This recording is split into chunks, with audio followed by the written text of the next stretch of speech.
good morning ৰাতিপুৱা সময় হৈছে এতিয়া 8 বাজিছে অলপ কুঁৱলী আছে আৰু বৰ্তমান মই উপস্থিত আছোঁ জালুকবাৰীৰ পৰা আপোনালোকক দেখাবলৈ গৈ আছোঁ গোৱালপাৰাৰ বিভিন্ন ঠাই আপোনালোকক দেখাম আজি গোৱালপাৰা এক্সপ্ল'ৰ হ'ব গোৱালপাৰা প্ৰথমতে ৰাস্তাৰে গৈ থাকিম গৈ যি দেখা পাওঁ তাকে দেখাম আৰু লগতে আমি এটা খুব সুন্দৰ ঠাই যাম সেই ঠাইটো দেখাম আৰু লগতে আমাৰ লগত এটা কোন আছে চাওক নতুন মুখ এই মুখখন চিনাকি আপোনালোকৰ হোৱা নাছিল চাগে আমাৰ বিদ্যুৎ বিকাশ ৰয় আৰু আমাৰ লগত আছে কি নাম আছিল তোমাৰ কৈলাশ গোৱালপাৰা এতিয়া গোৱালপাৰাৰ ল'ৰাৰ লগত আমি গোৱালপাৰা এক্সপ্ল'ৰ কৰিবলৈ গৈ আছোঁ আৰু লগত আমাৰ চিৰসেউজ বিদ্যুৎ শৰ্মা এতিয়া আমি গোৱালপাৰা আপোনালোকক দেখাম ৰাস্তাত যি দেখাব তাকে দেখাম আৰু লগতে গৈ এটা ধুনীয়া ঠাই দেখাম সেই ধুনীয়া ঠাইলৈকেও যাম মোৰ লগত গৈ থাকক আপোনালোকে আৰু বাকি খবৰ খাতি জনাব আৰু যদি হে ভিডিওটি ভাল পায় তেনেহলে লাইক কমেন্ট শেয়াৰ সাবস্ক্ৰাইব কৰিবলৈ নাপাহৰিব ৰামপুৰ আহি গলো ৰামপুৰ আমি মিৰ্জা বিজয়নগৰ পাৰ হৈ আহি ৰামপুৰ আমি বহু দূৰ আহিলোঁ আৰু এঘণ্টামান অহাৰ পিছত এতিয়া ছয়গাঁও পালোঁ ছয়গাঁৱৰ ষষ্ঠীত এতিয়া আমি চাহ খাম আমি এতিয়া ছয়গাঁৱত চাহ খাম বিদ্যুৎ চাহ মিলি গৈছে ছয়গাঁৱত চাহ এই ছয়গাঁও আহোঁতে মানে আমি পাৰ হৈ আহিলোঁ মিৰ্জা তাৰপিছত পলাশবাৰী তাৰপিছত ৰামপুৰ পাৰ হ'লোঁ বিজয়নগৰ পাৰ হ'লোঁ মানে জালুকবাৰীৰ পৰা যদি আমি ষ্টাৰ্ট কৰোঁ মিৰ্জা বিজয়নগৰ পলাশবাৰী পাৰ হৈ আহি আমি পাই যাম ছয়গাঁও আৰু ছয়গাঁৱত এতিয়া আমি চাহ খাম চাহৰ লগত পানীও খাম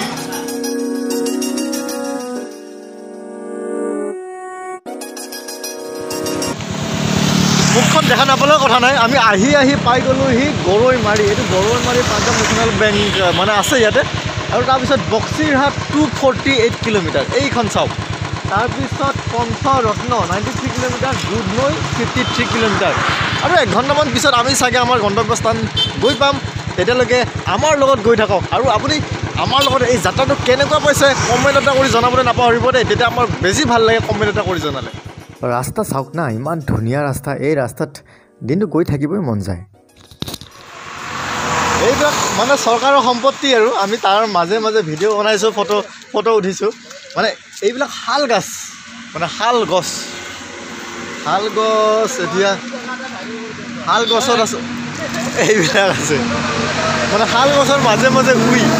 কিন্তু মানে কিবা এটা ভাল লাগিছে সেইকাৰণে ইয়াতে অলপমান ৰৈ আপোনালোকক আমি দেখাই দিলোঁ চাওকচোন এয়াই অসম আৰু এয়াই বৈচিত্ৰ্যময় অসম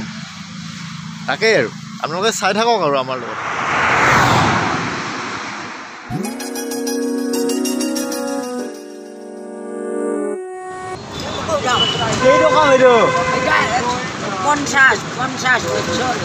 একদম লোকে ঘৰৰ নেকি বঢ়িয়া বিক্ৰী হৈছে না আপোনাকে উঠাইছোঁ আপোনাক ভাল লাগছে মানে অঁ যি কি নহওক আমি বৰ্তমান সেই দুধনৈ আৰক্ষী চকীৰ সন্মুখত আছোঁ আৰু আমি যামতো শ্ৰী সূৰ্য পাহাৰ যাম আপোনালোকে দেখিছে ইয়াৰ পৰা 19 কিলোমিটাৰ আছে আৰু এই চিধা ৰাস্তাটোদি নহয় এনেকৈ যোৱা ৰাস্তাটোৰে আমি যাব লাগিব আপোনালোকে এনেকৈ আহি দুধনৈ পোৱাৰ পিছত এইটো ছাইডে টাৰ্ণ ল'ব লাগিব মানে ৰাইট ছাইডে টাৰ্ণ ল'ব লাগিব তেতিয়া আপুনি শ্ৰী সূৰ্য পাহাৰ গৈ পাব এতিয়া আমাৰ লগত বলক শ্ৰী সূৰ্য পাহাৰ কেতিয়াবা আপোনালোকেও আহিব এইখিনিত মানে ক্ৰছটো কৰিব লাগিব সেইকাৰণে আপোনাক এইখিনি জেগা দেখাই আছোঁ এইখনেই হৈছে এণ্ট্ৰি গেট কিছু দূৰ খোজকাঢ়ি যোৱাৰ পিছতহে আমি আপোনালোকক সেই ধুনীয়া দৃশ্যবিলাক দেখাব পাৰিম আৰু বাকী বিদ্যুৎ কেনেকুৱা লাগিছে কোৱা তামাম মজা লাগছে শেষত আহি উপস্থিত হ'লোঁ এই দুটা আমাৰ এনেকৈ বহি আছে আৰু আমি ভিডিঅ' কৰি আহি আছোঁ দাদা বিক্ৰী কেনেকুৱা যেনেকৈ খাই আছে তেনেকৈ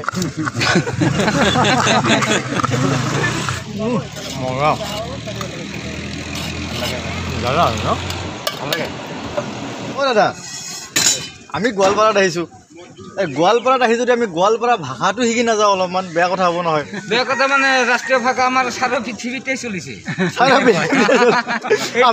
আপুনি এইটো কথা কৈ দিয়ক মানে গোৱালপাৰা ভাষাত যে আমাৰ কি হয় শ্ৰী সূৰ্য পাহাৰ কি মহাপীঠ শ্ৰী শ্ৰী সূৰ্য পাহাৰ মহাপ্ৰতিষ্ঠান স্বাগতম জনাইছোঁ বুলি আপুনি গোৱালপাৰাত কৈ দিয়ক সেইটো সেনেকুৱাই হ'ল কেনেকৈ কম কওকচোন সেনেকুৱাই আপোনাৰ ঢেকটো কওকচোন সেইটো বাৰু আপুনি যেনেকৈ ক'লে সেইটোৱে ব'লা আহোঁ দিয়ক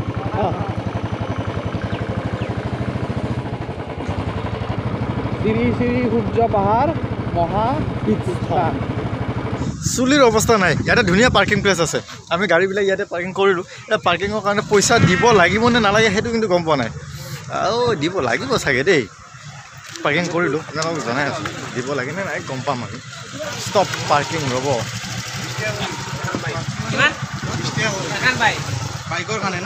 পাৰ্কিং কিমান দাদা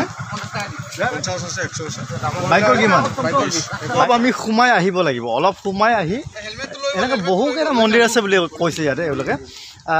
আৰু ইয়াতে আপোনালোকে এনেকৈ পূজাৰ সামগ্ৰী মন্দিৰৰ সামগ্ৰীবিলাক বস্তুবিলাক ল'ব পাৰিব বাইদেউ কি আছে এনে নকুল দানা ফুল ধূপ চাকি গোটেইখিনি আছে ন আৰু এখন প্লেটত কিমানকৈ 50 টকা এখন প্লেটত ন বাকী দাদা আপুনি ৰাতিপুৱা কেইটা বজাত আহে আমি 8টাত আহে ন আৰু সন্ধিয়া কেইটা বজালৈকে থাকে সন্ধিয়া আমি 3টাত যাম মানে এই গোটেই আমাৰ মন্দিৰটো কি 3টা বজাত বন্ধ হৈ যায় নহয় পূজাৰী থাকে 6টা 7টালৈকে পূজা 6টা 7টালৈকে থাকে আচ্ছা আচ্ছা আচ্ছা আচ্ছা অলপমান আমি পূজাৰ সামগ্ৰী লওঁ ধূপে দিয়ক আৰু ধূপে মই ল'লোঁ ধূপ এক পেকেট বঢ়িয়া মই এক পেকেট দিলে হ'ব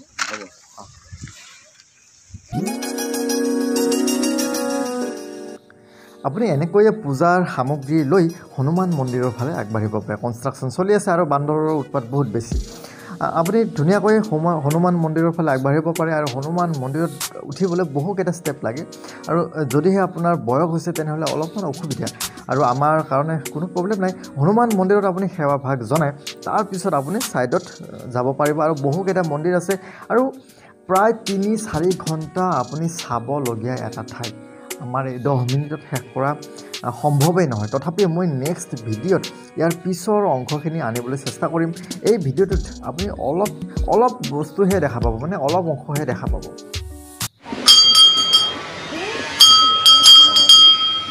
আমাৰ লগত এই সূৰ্য পাহাৰৰ দেৱালয়ৰ মানে এখেত আছে এখেত পূজাৰী আৰু এখেতৰ পৰা কিছু কথা আমি জানিব বিচাৰিছোঁ সূৰ্য পাহাৰৰ দেৱস্থানত আমাৰ বহুত মন্দিৰ আছে কেইবাটাও মন্দিৰ আছে এইবোৰ বৰ্তমান হনুমান মন্দিৰত এইখিনি কৰি আছোঁ মই আৰু লগতে আমাৰ গোটেইতকৈ ডাঙৰ আমাৰ মন্দিৰ হ'ল আমাৰ সূৰ্য দেৱতা সূৰ্য মন্দিৰ ইয়াতে কেইটা মন্দিৰ আছে 4টা মন্দিৰ আছে আৰু পাথৰত কিছুমান বস্তু আছে পাথৰত আছে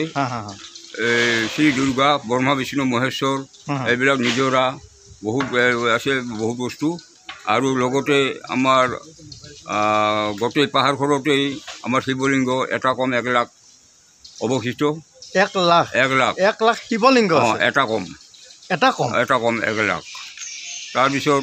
সেই শিৱলিংগ গোটেইখিনি আমাৰ ৰাইজে দেখিবলৈ নাপায় এই কাৰণত জংঘলৰ কাৰণে জংঘলৰ গোটেই পাহাৰখনতে বিয়পি আছে গতিকে আৰু ইয়াৰ ভিতৰতে আমাৰ মাৰোৱাৰী ধৰ্মৰ যিটো জৈন বুদ্ধ এইবিলাক বস্তু আছে লগতে আমাৰ শিৱলিংগ কিছুমান মুকলি পথাৰত দেখিবলৈ পোৱা যায় গতিকে এই সূৰ্য পাহাৰত অসমৰ বিভিন্ন ঠাইৰ পৰা বা বাহিৰৰ পৰাও আমাৰ যাত্ৰী আহি আছে বৰ্তমান আৰম্ভ হৈছে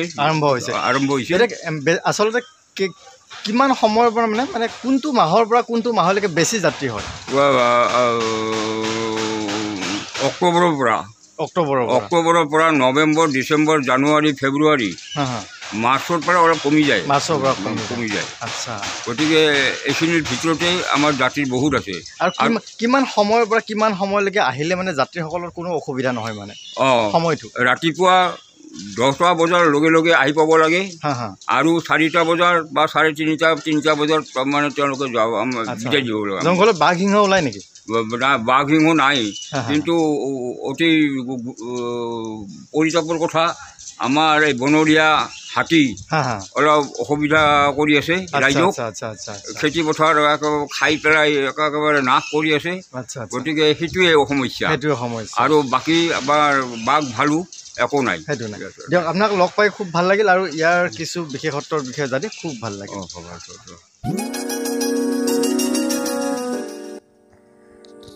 গোৱালপাৰালৈ যোৱা যাত্ৰাৰ প্ৰথম অংশটি অৰ্থাৎ সূৰ্য পাহাৰ যাত্ৰাৰ প্ৰথম অংশটি আপোনালোকক দেখালোঁ কেনেকুৱা পালে আপোনালোকে কমেণ্ট কৰি জনাব আৰু লগতে নেক্সট পাৰ্ট আহি আছে নেক্সট পাৰ্টত আপোনালোকে বহু বস্তু দেখা পাব আকাশী গংগা দেখা পাব বা বটিং দেখা পাব বা ইয়াতে যে 1 লাখ শিৱলিংগ আছে মানে 1 লাখতকৈ এটা কম শিৱলিংগ আছে তাৰ বিষয়ে জানিব পাৰিব আৰু সবিশেষ তথ্য এই ভিডিঅ'টো নেক্সট ভিডিঅ'টোত আপোনালোকক জনাম তেতিয়ালৈকে আপোনালোকে অপেক্ষা কৰিব লাগিব অহাটো ভিডিঅ'লৈকে আৰু আজিলৈ বিদায় লৈছোঁ কেনেকুৱা পাই জনাবলৈ নাপাহৰিব লাইক কমেণ্ট শ্বেয়াৰ আৰু চেনেলটো ছাবস্ক্ৰাইব কৰি দিবলৈ নাপাহৰিব যদিহে নতুন আহিছে ছাবস্ক্ৰাইব কৰি কাষতে থকা বেল আইকনটি দবাই দিব আজিলৈ বিদায় লৈছোঁ নমস্কাৰ